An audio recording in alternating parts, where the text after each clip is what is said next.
Good afternoon. We're back in the man cave. Yes, back at home.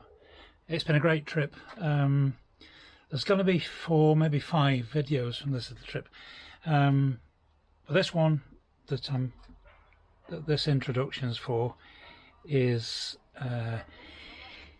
it's down in Ballater, and I don't know how many people it'll appeal to be honest. I don't know how many people will be interested in the Queen Victoria connection with the Scottish Highlands and all that. I find it immensely interesting.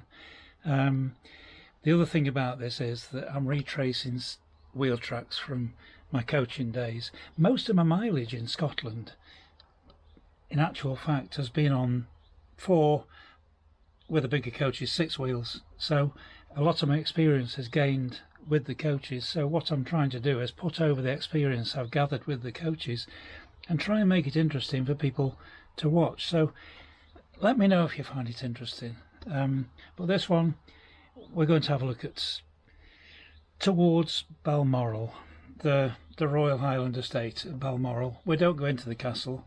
We don't even see the castle, unfortunately. There's too much forestry around. But there's a little bit of the background, and we go up to Braemar.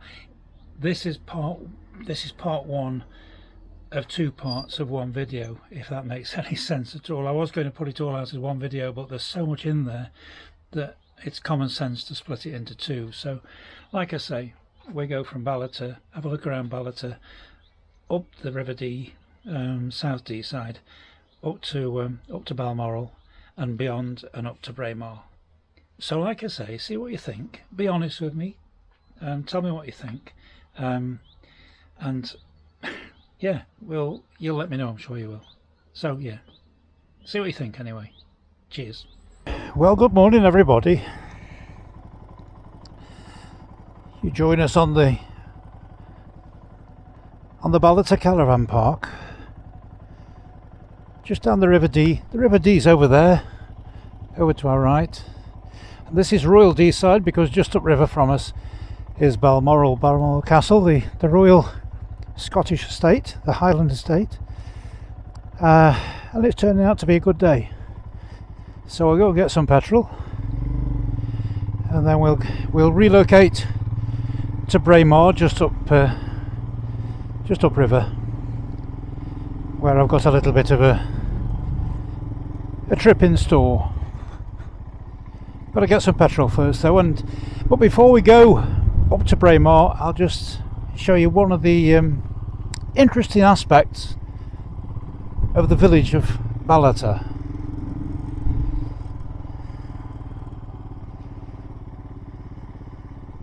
And it starts with a garage, to be honest.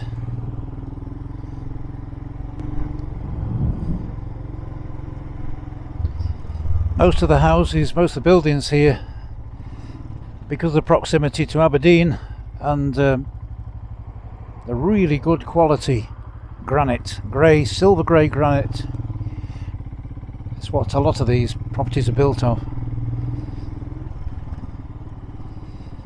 So here we are at the garage. Can you see the coat of arms over the garage door? By appointment to Her Royal Highness the Queen, which will be changed shortly, I would imagine, to the King. But quite a few of these properties have got the coat of arms of the Prince of Wales as well, because he does have a property of his own up here, which I will endeavour to show you over the next couple of days. In the meantime, I'll get some petrol and we'll have a look through Balmoral. No, we won't. We'll have a look through Ballater.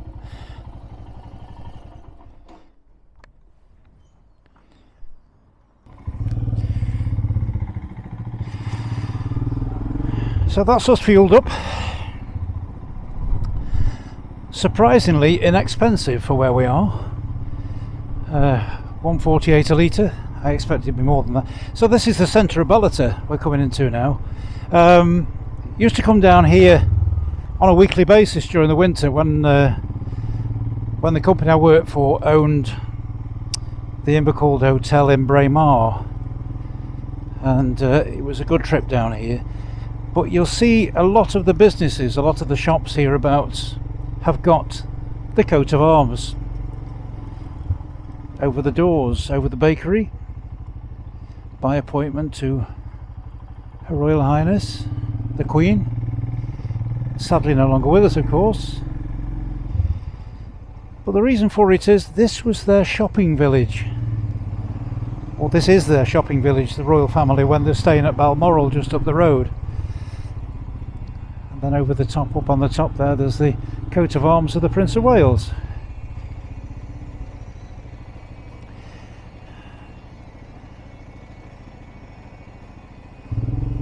Really speaking, it's all about Queen Victoria.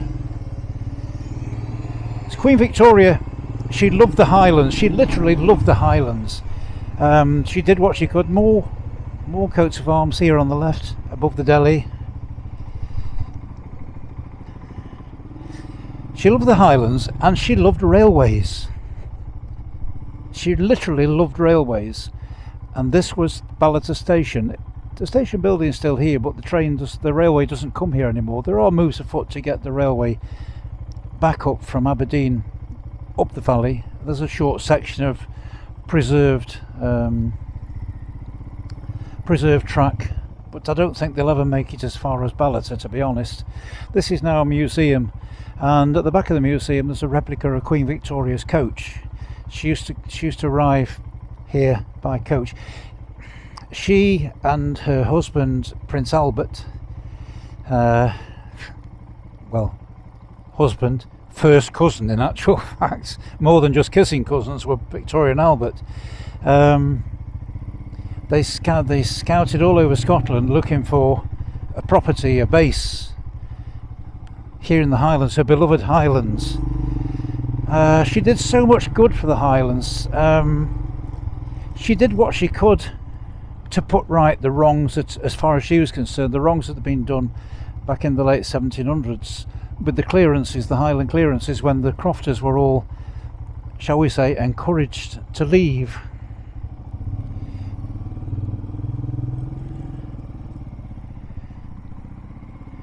And she brought about the Crofting Act, which was designed to get the crofters back into the glens.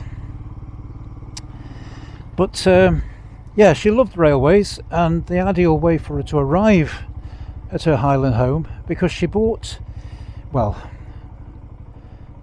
together with Albert, they bought Balmoral, which was a tumble down sort of a castle when they bought it back in 1847, and it was rebuilt to Prince Albert's design, Prince Albert being German, and it's considered to be a little bit Teutonic in its design, was Balmoral. We don't get into Balmoral unfortunately on this trip, but yeah, it was built to his design.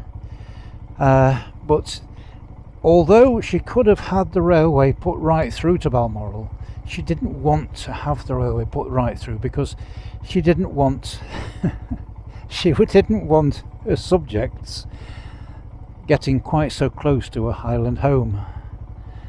So the railway was curtailed here at Balmoral, and whenever they came up to spend time at Balmoral, they came, I won't say a regiment, certainly a battalion of soldiers, the Royal Guard basically, that came up to look after her while she was here. Incredibly interesting history to this area. So yes, this is Balmoral.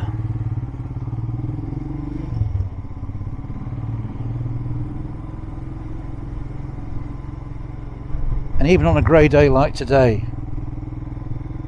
it is a pleasant place indeed.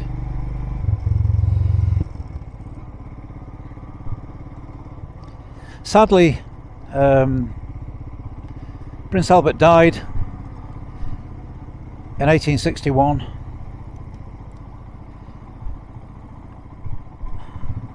and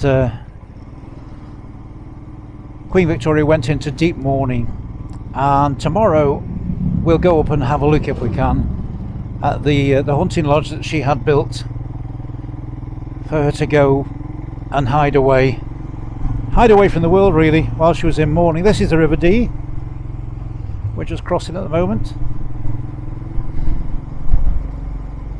and I'm going to turn right here and head up to Braemar, 17 miles away. I'm going to switch the camera off now because I'll be covering this section tomorrow. The forecast for tomorrow is actually better, so we'll see what tomorrow brings. So I'll switch off for now, and I'll see you shortly. I know, stop calling me shortly. Needless to say, this isn't the main road up through Deeside. This is South Deeside, single track road. It's a far nicer alternative to the two-lane main road that runs across to our right. This was always a highlight with the coach. It was for me anyway. I think it was for my passengers as well, to be honest. But this was the original road down through Deeside before the main road was put in. The new main road, if you like, across on our right. Natural Caledonian pine forest throughout all this region. This was one of the attractions for Queen Victoria and Prince Albert, was the forested valley.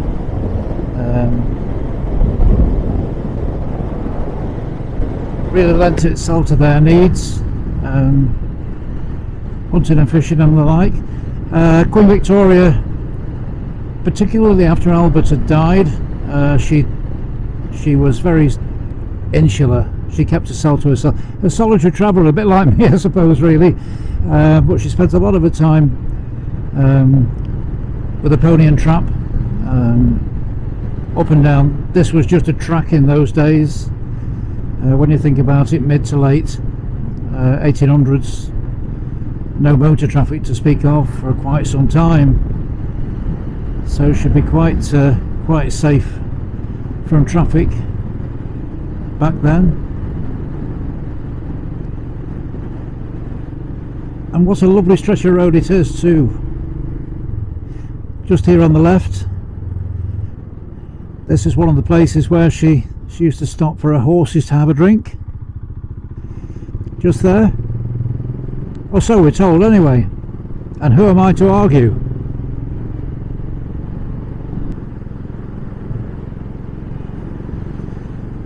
And of course, being we're in Scotland, there has to be a distillery somewhere around here. There's a number of distilleries up here, of course. I mean, you get further up into beyond the Cairngorms. The Cairngorms are up to our right. Get over to Speyside. Well, the world's your oyster when it comes to distilleries across there. Not so far away as the crow flies. But just along here, up on the left through the trees, is the Royal Lochnagar Distillery, which is needless to say, it's a distillery that keeps Balmoral supplied.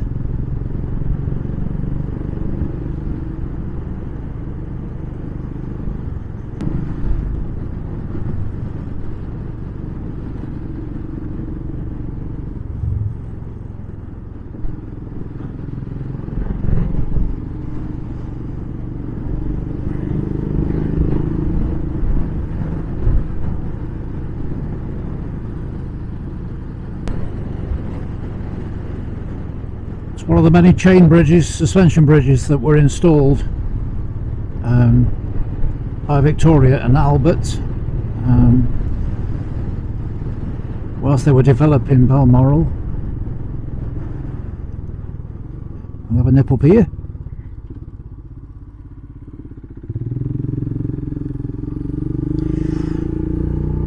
I was never able to come up here with a coach for obvious reasons.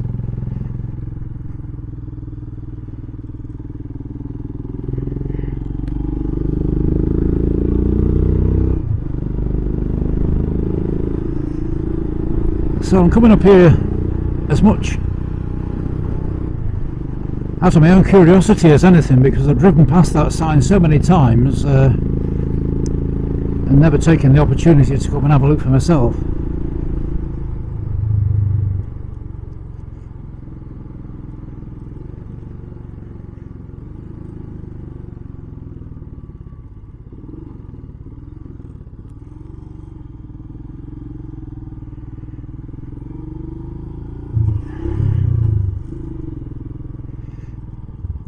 So this is the car park of the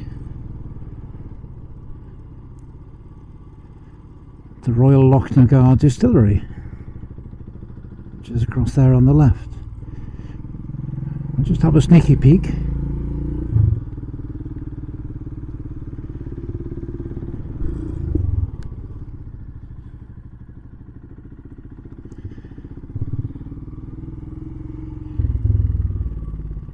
Works traffic only, so I better not go too too close. But yes, Royal Lochnagar Distillery.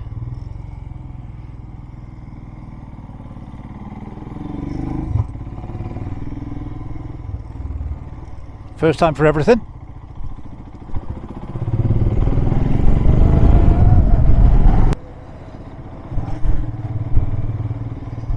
So now we're coming to the gates of Balmoral itself. The Royals aren't in residence at the minute, so it is actually open to the public, but we're not going in because I'm too tight, basically. It's very difficult to see the castle from the road. You can just about see the top of the towers from the main road in just a short distance, but that's the entrance, that's the main entrance to Balmoral, the royal estate. But there's a particular point of interest I want to show you across here.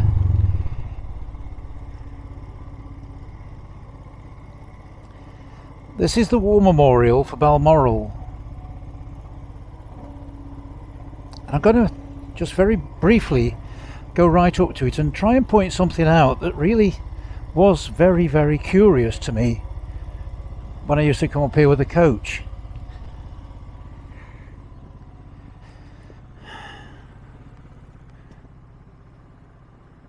Bear in mind, this was originally for the Great War. But look along the bottom, and can you see the swastikas?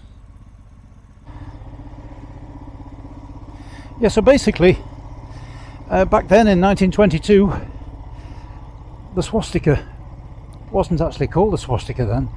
It was taken from the Indians, I think, and adapted by the Greek people as a symbol of peace. Peace and friendship. Abused.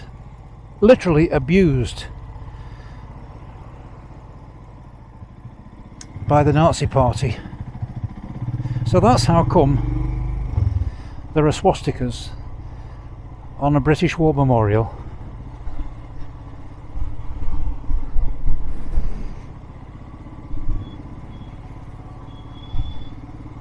That, unless I'm very much mistaken, that bridge, that steel bridge, is the only bridge in Scotland built by Brunel.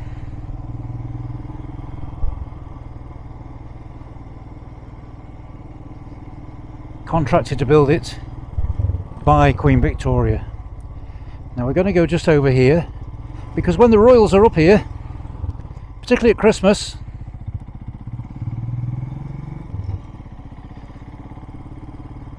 they come to worship at Crathie. This is actually, Balmoral lies within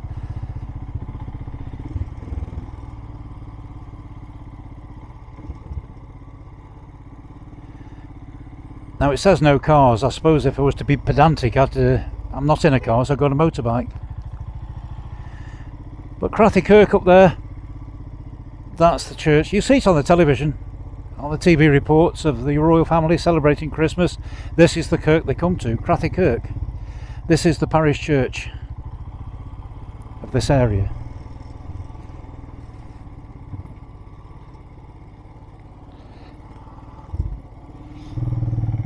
Fellow campers of Ballater.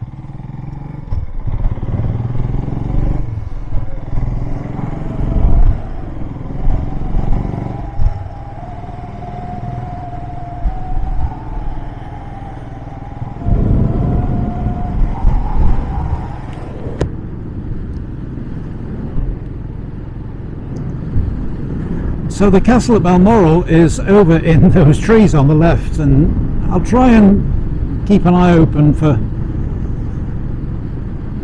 the top of the towers if I can see them, but there's lots of greenery on the trees again now, so maybe not so possible. This stretch of river is where certainly Prince Charles, sorry, King Charles comes to do a bit of fly fishing.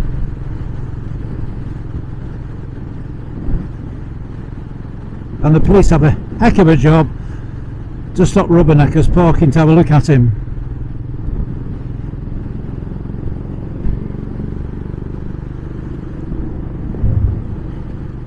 No, I can't pick it out, I'm sorry. I'll have a quick glance on the way down. Oh, I can see the flagpole and that's about it. Oh dear, dear, dear, dear. But this is all the grounds to Balmoral on our left here. To be honest, all I want to do is paddle my canoe down the river at the same time. I don't think I'd get past his bodyguards somehow, but I'd love to paddle my canoe down the river and just say hello. Hey up, Chaz! Caught many? Yeah, would I get away with it? Probably not.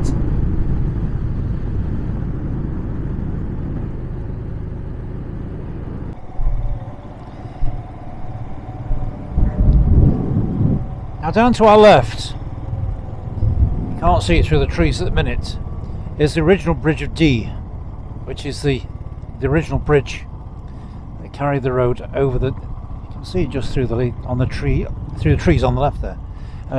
Lovely old bridge, but it's been superseded by, it's only just more modern, but it's still a stone built bridge over the Dee. You can see the bridge, the beginning of the bridge down there to our left,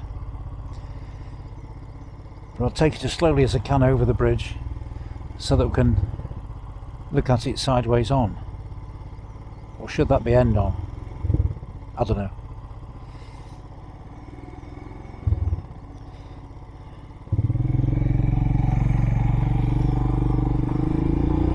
Green for go. So this is the more recent bridge. And down to our left is the original Bridge of Dee. Anyway, so that's the Bridge of Dee.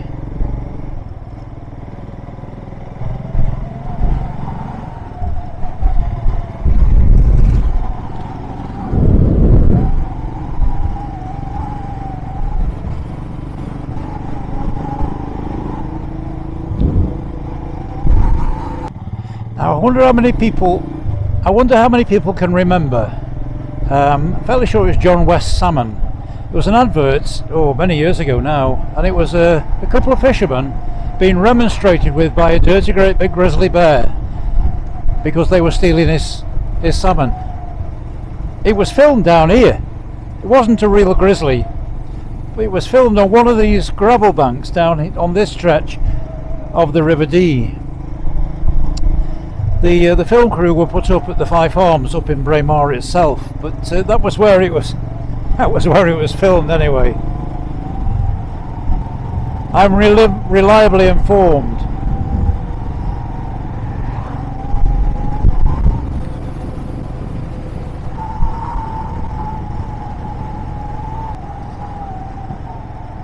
Over on the right, on the other side of the river, there's a massive property. Only just see it through the trees. That's Invercold House. It's a castle, really. That was the property of the Farquharsons, the Earls of Invercold. There's a lot of clan rivalry within the Braemar area. There was the Earls of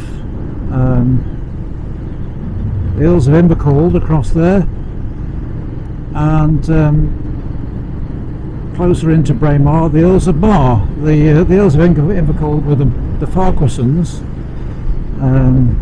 who are no longer here apparently, and the Earls of Mar were the Erskines. And as with so many Highland clans in particular, they just didn't get on. But the big white building in front of us, this is Braemar Castle.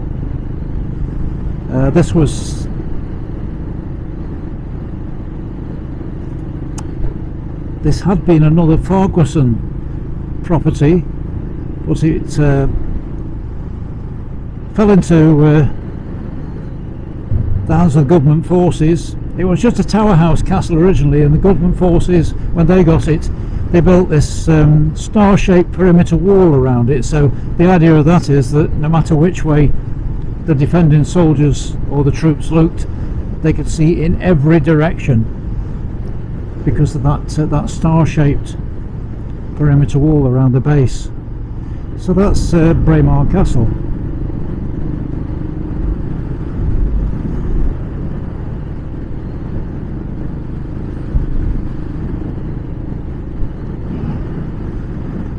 So we're coming up to Braemar now, and the first place we come to on the left is another one of my previous workplaces, the Invercold Arms.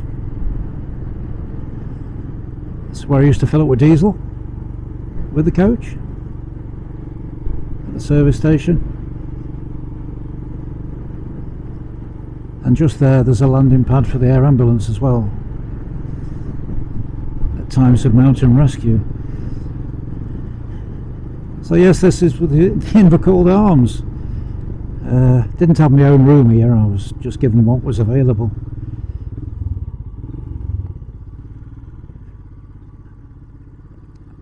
I'll never forget the first time I came. It was early 2002, and I walked in. I was one of the first coaches to come here on behalf of Shearings, as it was. And I walked in, and I was amazed at the quality of the place. And the following morning I was convinced I was talking myself out of a job, because I got on the coach, I couldn't help myself, and I stood and said to my passenger, I said, well folks, this is my first time here, and all I can say is that Shearings really have the work cut out to bring this place down to the usual standard. And I thought, that's it, that's my job gone. I just couldn't help myself, because they were notorious for letting their hotels go to not quite rack and ruin, but they didn't. This was a stone that was put in to commemorate the fact that the hotel was built on the spot where the Earl of Mar, John Erskine, raised the standard, the Jacobite standard, at the start of the 1745 uprising. Again, another uprising that was didn't last very long. The biggest of the lot was a 1745 uprising, but either way, this was where the 1715 uprising started, and it was the Earl of Mar, or John Erskine, who started the ball rolling right here.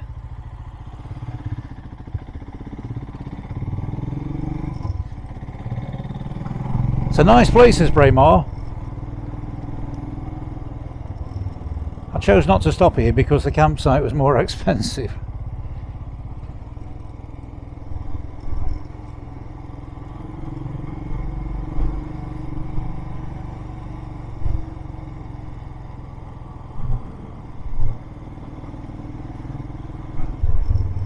And this is the only real hotel that's operating now, the Fife Arms. This was built as a hunting lodge by the Earls of Mar. There's the Fife Arms.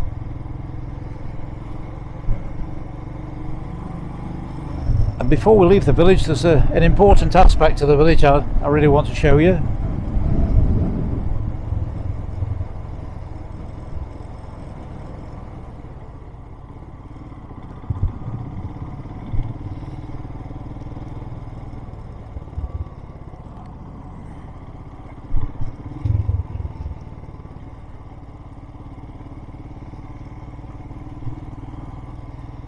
I'm sure a lot of people have heard about the Highland Games. These Highland Games were held all over the Highlands, all over, by clan chieftains, and basically, yes, it was a series of sports: toss the caber, putting the shot, throwing the hammer, that sort of thing. But it was a test of strength, and it was the way the Highland leaders used to pick the soldiers for their armies. And this is the ground, the sports ground, if you like, for the Braemar Highland Gathering. And this is the one that the royal family always come to without fail. They always attend. And directly opposite you can see the smaller building. It's a pavilion really, with the coat of arms over the top of it. That's the royal family's viewpoint over there, that separate building. So this is the Braemar, the site of the Braemar Highland Gathering. Very, very popular, as you can imagine.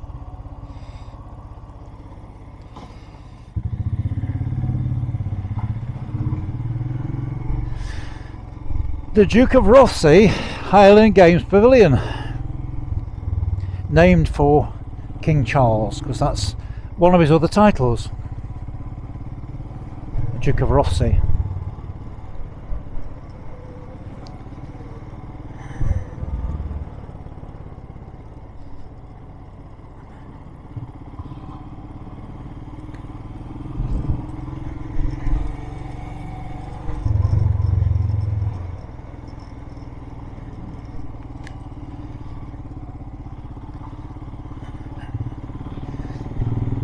And that was Braemar. So we're going to go out here now. It's only about 7 miles out to the far end, to the Linn of Dee, dead end road, but it's a lovely dead end road.